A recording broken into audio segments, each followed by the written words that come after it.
Hello, my friends. Today I'm going to be talking about chords, something that pretty much every string player needs to play in their repertoire, and unfortunately it's one of those things that most everybody struggles with, so I'm going to be giving you 5 tips that are going to elevate your playing when you have chords. My first tip for y'all, I'm about to drop some knowledge right now, is to keep the left hand very assured of itself, so play forte in the left hand. This is going to really help set a foundation for the right hand so that you feel confident when you're playing, especially not touching any end of the other strings. You're not getting any buzzing or any whistling that you do not want.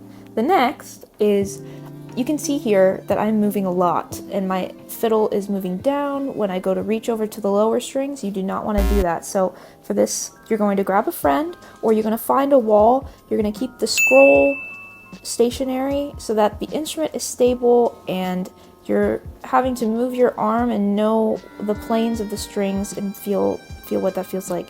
Then the next, you're going to blow on the string. It's weird for string players to breathe while playing, but especially if you're starting a phrase or a piece with a chord, this is going to help bring you in with a nice sound. So there we go. So one thing that's going to help with the sound of your chords, especially when you have down bow and up bow chords, is think of pushing and pulling the string. Want to avoid thinking of it in a vertical sense and more of a lateral sense, where you're pushing or pulling the sound out, because it's going to help with releasing any feelings of tension. One thing that you can start by doing is giving the string a little wiggle, doing it in different spots, just knowing what that feels like and what that looks like, and then thinking of that lateral idea when you're playing.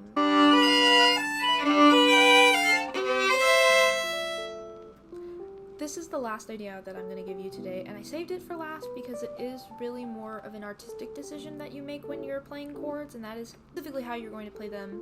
There are 3 ways, which the first would be to arpeggiate, which is mostly going to be when you're playing Bach. This is going to be the one that you use the least often.